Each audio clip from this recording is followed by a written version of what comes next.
Shalom, nous allons étudier le Daf Gimel dans Masechet Avodah Zarah. Nous prenons au dernier mot du Daf Bet Amud Bet. La Gemara avait dit Amar Bered Ravina. Amar Bered Ravina avait proposé de dire le Ma She'afalpi Shem Kamim Otam, que les Bnei Noach, donc les non-juifs, même s'ils accomplissent les mitzvot que Dieu leur a donné, donc les 7 mitzvot qui se décomposent un peu plus, mais les 7 grands sujets, le meurtre, les relations interdites, l'idolâtrie, ainsi de suite.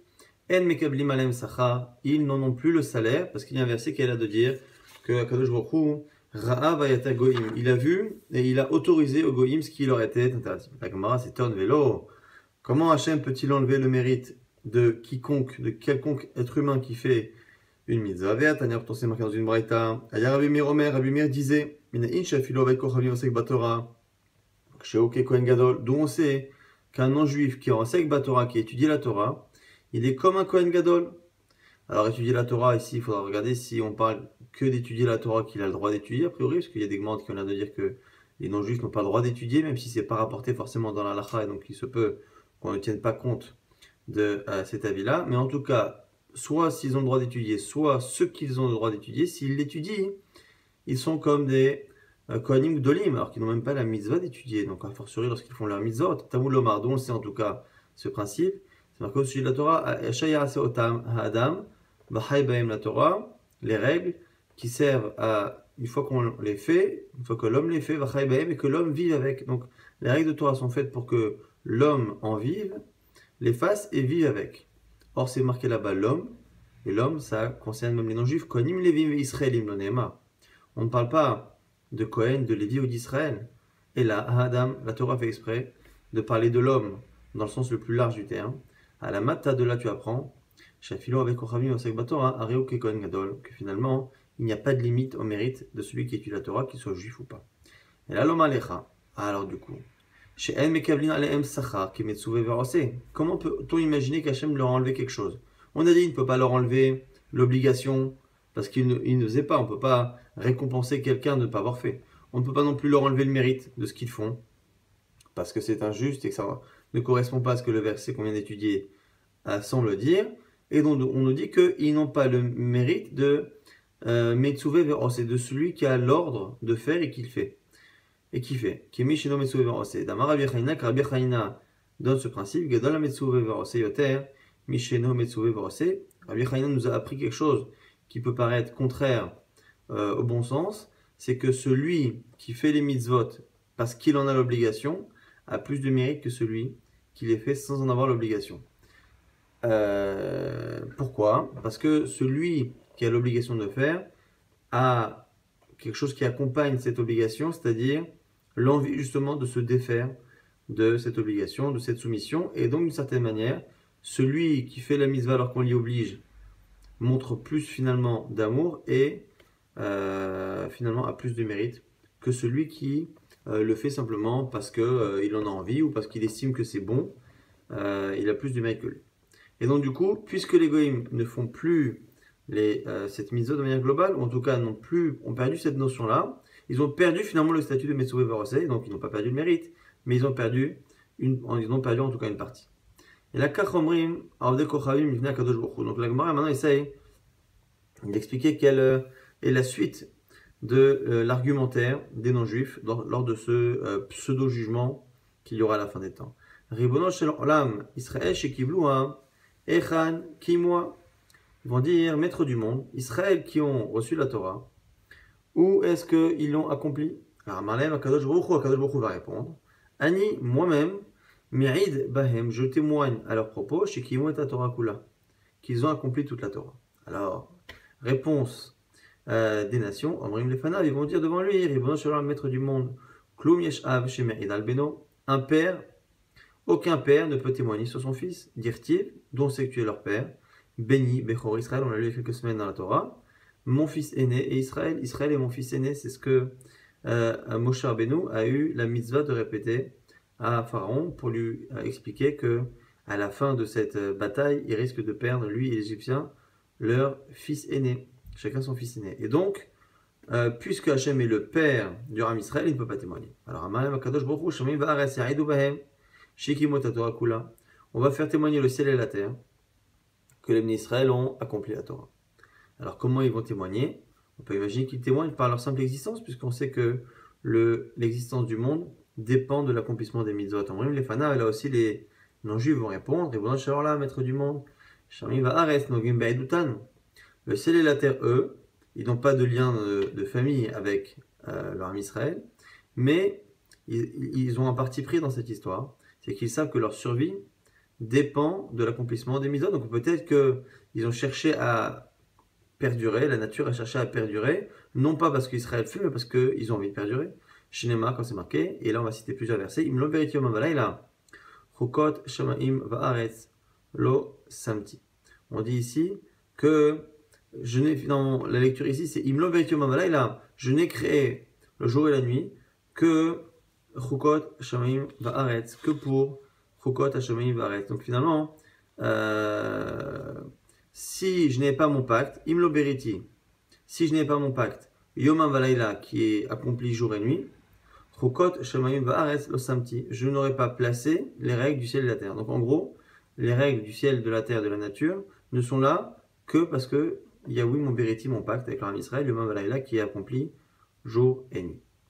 Et d'autres versets, Amar Shimon ben Lakish, Ma'irti Vahi Erev Vahi Boker Yom HaShishi. Pourquoi dans le récit de la création, le premier jour, il appelait Yom Echad, premier jour, deuxième jour, troisième jour, quatrième jour, cinquième jour, et sixième, c'est pas marqué sixième jour, c'est marqué le sixième jour. Et le sixième jour, ça fait référence à un sixième qu'on connaît déjà. Alors, on nous dit ici la Gemara,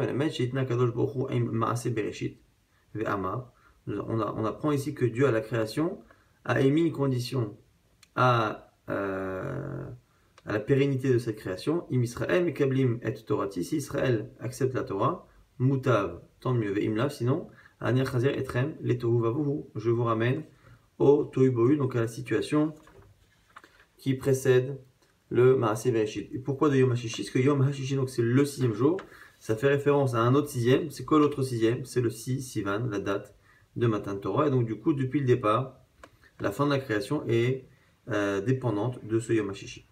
Maïnou Dama Chizkia, on voit également ça dans ce que dit Chizkia. Maïdirti Mishamaim Ishmar Tadin Eretz Yarea Vashakata. C'est un verset l'Avantélim qui parle du Matan Torah. Mishamaim Ishmar Tadin. Depuis le ciel, tu as fait entendre Din ta Torah. Eretz Yarea Vashakata. La terre a eu peur et elle s'est tue. La Gemara dit Imir ala Mashakata, Imshakata la Mayar. Ah, pourquoi les deux? Pourquoi elle a eu peur et elle s'est tue? Pourquoi elle s'est tue, elle a eu peur? Et la Bitrila Yara, on dit que d'abord, elle a eu peur, c'est-à-dire qu'elle a eu peur que les Bnei Israël n'acceptent pas la Torah, et à la fin, lorsque les Bnei Israël l'ont accepté, Shakata, elle n'a pas eu à exprimer sa peur, elle s'est tue. Donc au départ, elle avait peur, et à la fin, elle a été rassurée par l'issue de l'événement. Amalem Kadosh Baruch Hu, réponse maintenant de Dieu. Mikem yavu ve'ya'idu behen be'Israël shekimot haTorah kula. C'est des gens parmi vous, les Goïm, qui vont venir témoigner que Israël a fait la Torah. Yavo Nimrod ve'ya'id be'Avraham shel avad avdat kochavim. Que vienne Nimrod et qui viennent attester qu'Abraham Avinu n'a pas accepté de servir les idoles qu'on l'a obligé de servir, et que c'est la raison pour laquelle on l'a jeté dans une fournaise ardente de laquelle il est sorti vivant. Ça fait partie des 10 épreuves d'Abraham Avinu. Yavo Lavan ve'ya'id be'Yaakov shelo nershad ala gazelle. Que Lavan vienne témoigner que Yaakov est insoupçonnable, irréprochable par rapport à l'honnêteté qu'il a eue au vol, qu'on pourrait soupçonner chez quelqu'un d'autre lorsqu'il s'est occupé du troupeau de Lavan. Que vienne la femme de Potiphar témoigner que Yosef n'est pas soupçonnable par rapport aux relations interdites.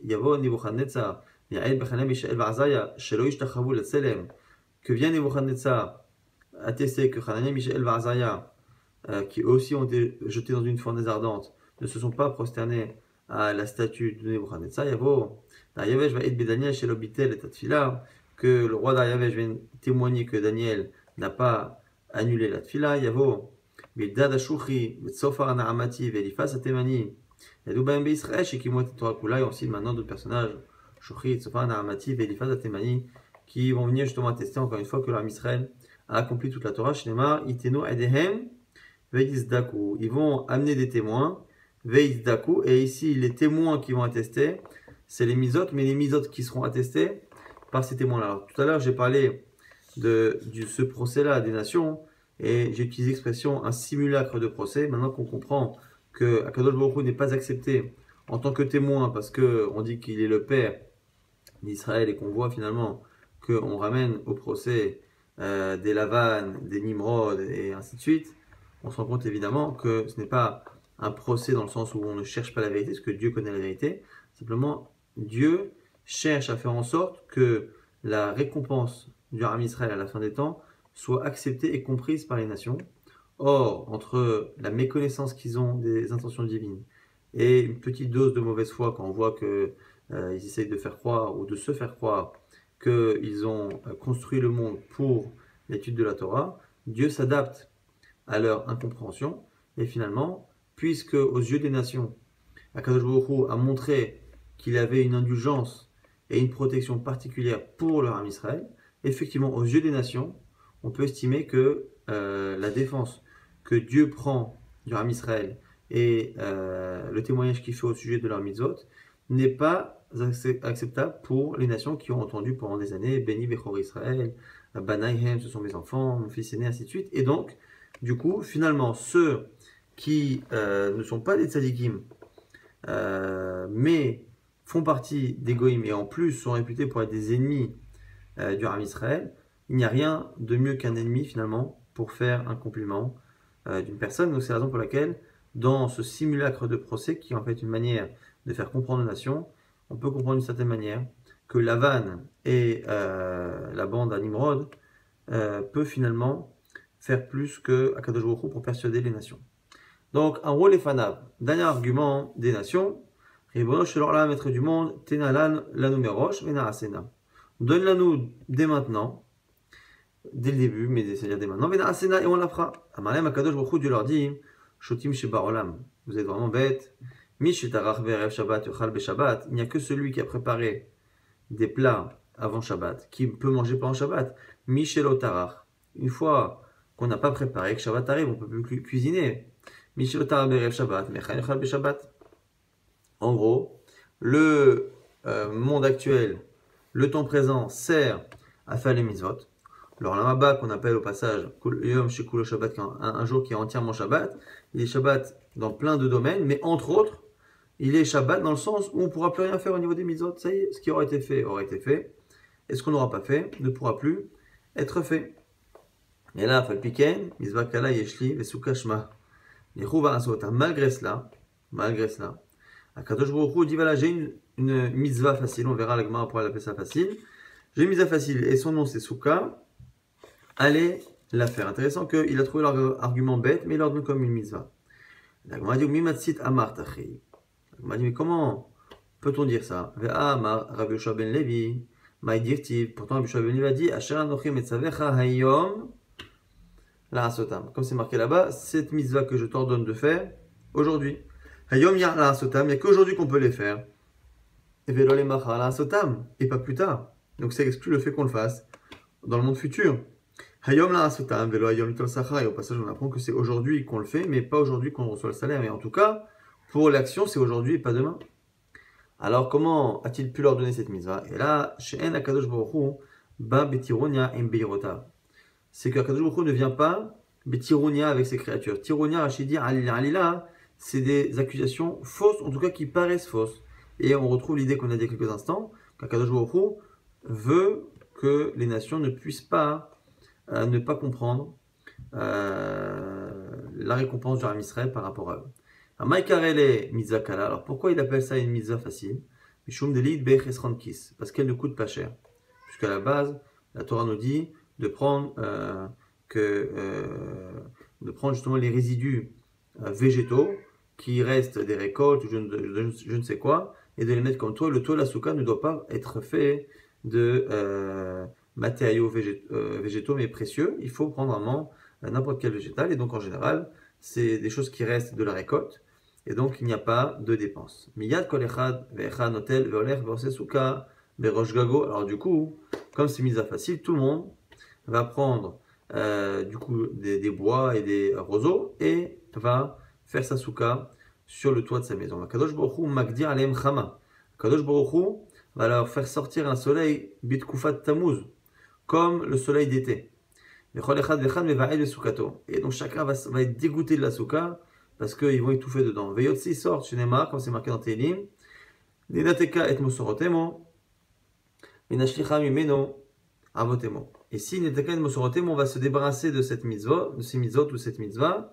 Menashlicha mimeno avotemo, et on va se débarrasser en même temps, on va enlever de nous ces chaînes qui nous retiennent.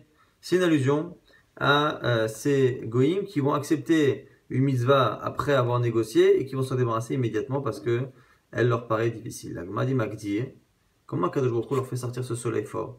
Ve'amat en Kadosh Baruch Hu ba betironim meriota, tu m'as dit à l'instant que Kadosh Baruch Hu est juste et il ne fait pas des choses comme ça injustes. Donc pourquoi il leur rend la mitzvah difficile?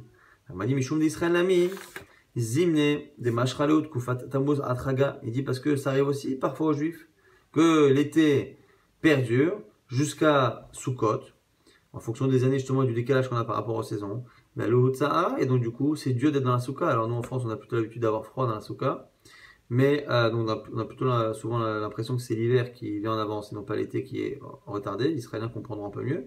Mais en tout cas, puisque ça arrive chez les Juifs, il n'y a pas ici de Halila. La Gemara dit mais attends, quel est le problème? Il aura fait faire la Souka, il aura créé un temps qui fait qu'ils sont en souffrance. Or, celui qui souffre dans la souka doit sortir. Celui qui souffre dans la souka, il est patour, il est dispensé. Donc, qu'est-ce qu'on leur reproche à ces goïms? Alors, on dit, il est patour, c'est pas parce qu'on est patour dispensé qu'on doit en être dégoûté. Eux, ils étaient dégoûtés de la souka, dégoûtés de cette mitzvah, alors que nous, au contraire, on dit que quand il pleut, quand on ne peut pas faire la mitzvah de souka, c'est-à-dire que Kadosh Baruch Hu ne veut pas de notre souka, et donc on est triste. Et donc ici, c'est non seulement le fait de ne pas l'avoir faite, la mitzvah, ou de s'en être débarrassé rapidement, mais c'est surtout la manière et l'intention. Tout de suite, Akadosh Baruch Hu s'assoit et se moque rigole de. C'est marqué qu'Akadosh Baruch Hu, il s'assoit et il rigole, et on dit que c'est une allusion à cela. Rabbi Yitzhak, le seul jour où Hashem rigolera, c'est ce jour-là. Donc il faut savoir ici qu'évidemment, on ne parle pas ici de rire au sens classique du terme, on ne parle évidemment pas non plus de moquerie au sens humain tel qu'on l'entend, mais ce sont ici des images qu'il faut étudier vraiment de manière très sérieuse. Ce sont des agadotes très importantes et dans lesquelles chaque phrase a un sens qu'il faut étudier vraiment en profondeur. Il y a des matnélés de Rabbi Yitzhak, qui disent que ce qu'a dit Rabbi Yitzhak, il a dit sur autre chose. Les Tanya Rabbi Yosef Omer, la Tilavo Bain, au lieu de dire que Rabbi Yitzhak a dit ça sur cette histoire de Souka, c'est par rapport à ce que dit Rabbi Yitzhak à la fin des temps, des Kochavim vont venir se convertir. La Gemara dit mais comment vont-ils se convertir? Alors que normalement à la fin des temps, puisque la vérité sera connue et le kavod de Am Israël également, ça fera partie des périodes où on n'aura pas le droit d'accepter les guérim. Mais Tania c'est marqué En Mekablim Gerim Limot HaMashiach, au moment du Mashiach, on n'accepte pas de convertir. Kayot Sebo, Lokiblo Gerim, Lobime David, dans le même genre, on n'a pas accepté de convertir à l'époque de David, mais Lobime Shlomo, pas à l'époque de Shlomo. Alors, il m'a dit quoi hein? C'est vrai qu'on n'a pas le droit d'accepter.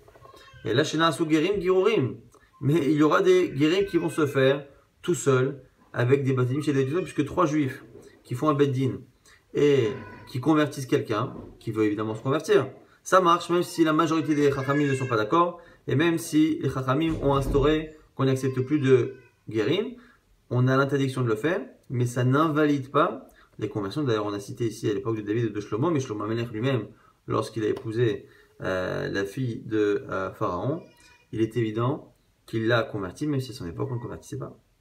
Donc ces convertis-là, qu'on n'aurait pas dû convertir, mais qu'on a converti, vont mettre les tfilin sur leurs bras, tfilin bezrotem sur leur tête et sur leurs bras, tzitzit bevigdehem umzuza bepitrehem, les tzitzit dans leurs habits, et la mezouza à la porte de la maison. Kevan shorim milchemet Gog Magog, lorsqu'ils vont voir la guerre de Gog Magog, la guerre à la fin des temps, dans laquelle Israël sera attaqué, au Malahem, à ce moment-là, les Avdei Kochavim vont dire, Alma Batem, ils vont dire, mais pourquoi vous venez, donc à Gog ou Magog. Ils vont dire, Al Hashem va al Meshicho. On vient contre Hashem, mais contre son Mashiach. Je ne sais pas comme c'est marqué. La Marak Shugoim ou l'Omim, Yegurik. Pourquoi les Goïm viennent? Parce que les rois de la terre vont s'assembler ensemble à Hashem al-Mishicho contre Hashem et contre son Mashiach. Kol echad minatek mitzvato ve'oler. Chacun va se débarrasser de cette mitzvah. Donc on a parlé des tefilin, de tzitzit et de mezuzah.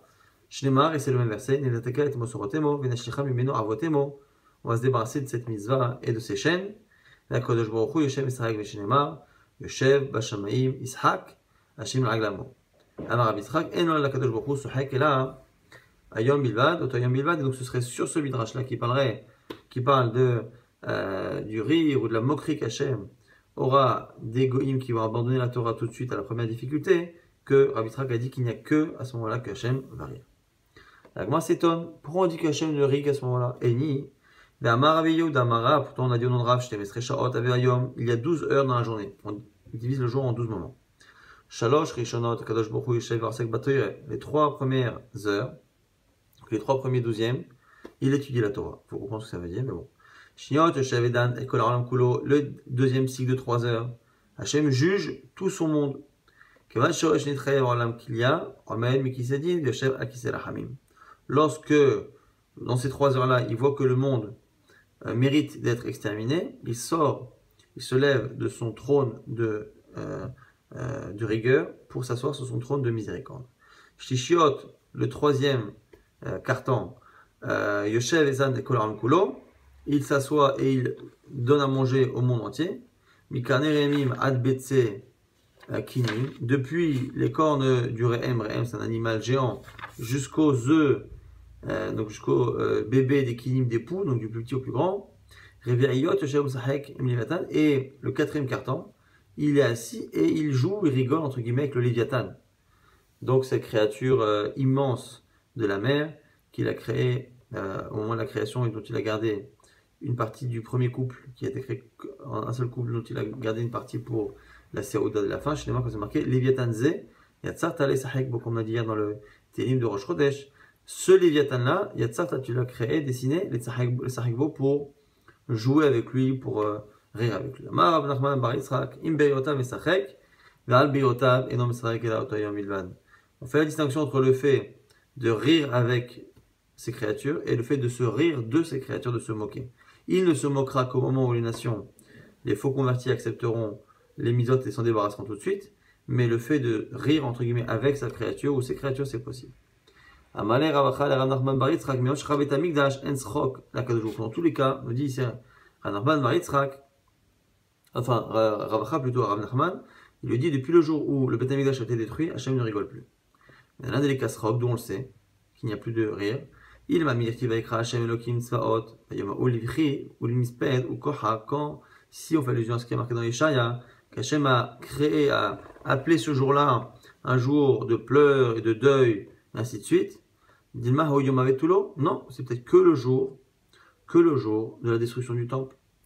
Et là, Dirtiv, Imeshkachei Yoshalim, Tishkach Yemin, Titbak Leshonin, Echikim Lo Eskerechi. Peut-être c'est ce verset-là de Tehillim qui dit Mishkachei Yoshalim, si je t'oublie, Jérusalem, Tishkach Yemini, que ma droite m'oublie, Titbak Leshonin, Echiki, que ma langue s'attache à mon palais, Imo Eskerechi, si je ne me souviens pas de toi. Là-bas aussi, Dilma Shecha Udeleka, Avalsrok Mialika, peut-être qu'Hachem n'oublie pas, mais qui peut quand même rire, entre guillemets. Et là, Meham est de là, Echeshiti Meoralam, Acharish et Apak. On dit là-bas que Echeshiti Meoralam, Acharish et Apak. Hachem dit qu'il ne va plus parler, plus ou moins. Il va se taire, c'est une allusion ici, à ce rire qu'il n'y aura plus. Réveillot Maya Avid, alors s'il ne rit plus, que fait-il pendant le 4e carton, le dernier carton, dans lequel il riait avec le Léviathan? Il s'assit et il étudie, il enseigne aux enfants des Talmud Torah. Et mi yoredea, et mi yavin shmua, gimulim echalav, atike mishedaim. On dit sur la Kadosh Baruch Hu que c'est lui qui yoredea, c'est lui qui fait comprendre la Torah, la shmua, à gimulim echalav, atike mishedaim, à ceux qui viennent d'être sevrés du lait et des seins de leur maman. Les miyoredea, les miyavin, shmoa, les gmoulei chalav ou la atike mishedaim, c'est comme ça qu'on explique. Donc qui enseigne à ces gens-là? C'est Akadosh Baruch Hu. Umekara man have migmalehu. Alors Agma se pose la question. Avant que Hachem ne devienne l'enseignant des Talmud Torah. Qui le faisait avant lui? S'il ne l'a fait que depuis le Beth Amikdash, ou il ne peut plus faire ce qu'il faisait avant, c'est-à-dire rire avec le Léviathan. La Gemara nous dit Ibaïtema Mitatron, Ibaïtema Haveharavi. Soit tu dis que c'est un ange qu'on appelle Mitatron, qui est mené pour beaucoup d'actions dans ce monde-ci, soit tu dis qu'il le faisait déjà avant, mais il faisait deux choses avant. Pendant ce moment-là, il riait avec le Léviathan et il enseignait aux enfants, et là maintenant il ne fait que la seconde chose. Que fait Dieu maintenant la nuit? Soit tu dis que c'est comme le jour, donc les 12 heures de la nuit sont réparties de la même manière que les 12 heures du jour, comme on vient de l'expliquer.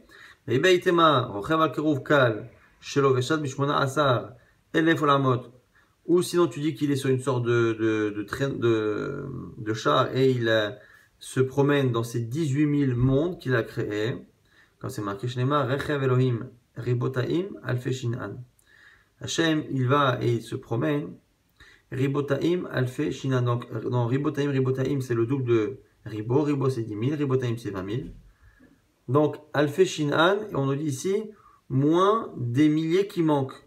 Atikre Shinan est là chez Enan. Et donc, comme il manque des milliers, le minimum du pluriel, c'est 2. C'est 20 000 auquel il manque des milliers, donc 2 000, et donc c'est 18 000. Et bien, ou sinon tu dis qu'il est assis et qu'il écoute le chant des chayot à Kodesh, des créatures saintes. Shinema, Yom Mitzvah Hashem Chazdo, ou Balaïla, Shiro Aimi, que le jour, Hashem, il ordonne son Chazdo, sa générosité, Balaïla, Shiro Aimi, et la nuit, on dit chante avec moi, et donc du coup, c'est une allusion à ces chants-là.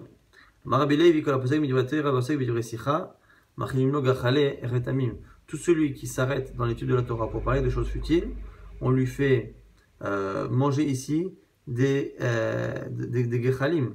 Donc ici, gechalim en plusieurs étamines, ce sont des braises d'un bois qui restent très longtemps, des braises qui restent très longtemps. C'est une explication du verset là-bas de Yov, à Kotfim Malouach. Celui qui s'arrête de faire ce qu'on appelle ici malouach, milachon achlochit, quelque chose qui est toujours humide, qui a de la vie, c'est la Torah. Pour faire quoi à la place? Alessiach, pour parler de choses futiles. Shoresh retamim lachmam, c'est les racines même de ces braises-là chaudes, qui sera leur pain, donc on leur fera manger ça. On va reprendre un verset qu'on a cité, d'étudier autrement. Rechakish nous dit, tout celui qui étudie la Torah la journée, Hachem lui donne un fil de chesed dans la journée, c'est-à-dire qu'il a du chen, du charme aux yeux des gens. Le jour, Hachem ordonne son chesed. Et la nuit, on chante. Alors, qu'est-ce qui provoque qu'Hachem il met chazdo dans la journée? Et le chesed ici, c'est la grâce. C'est parce que justement, Mishum, parce qu'il a chanté les louanges d'Hachem dans la nuit en étudiant la Torah.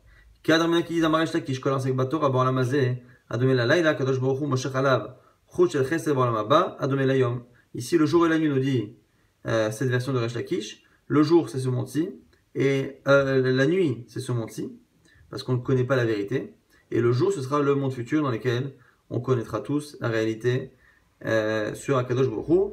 Et il cite le même verset, évidemment, Yoma Mitzvah Hashem Chazdo, Balayla, Shiro Emi. Donc, est-ce que ça fait allusion à la nuit aujourd'hui par rapport au jour, ou est-ce que ça fait allusion par rapport à notre temps, qui est considéré comme étant la nuit, par rapport au monde futur, qui est considéré comme étant le jour? Et la suite, sur le verset qui dit que Vataras, Adam, Kit Gayam, qu'il a fait de l'homme comme le poisson. On va laisser ça pour demain, parce que c'est plusieurs métaphores qui, justement, comparent l'homme au poisson.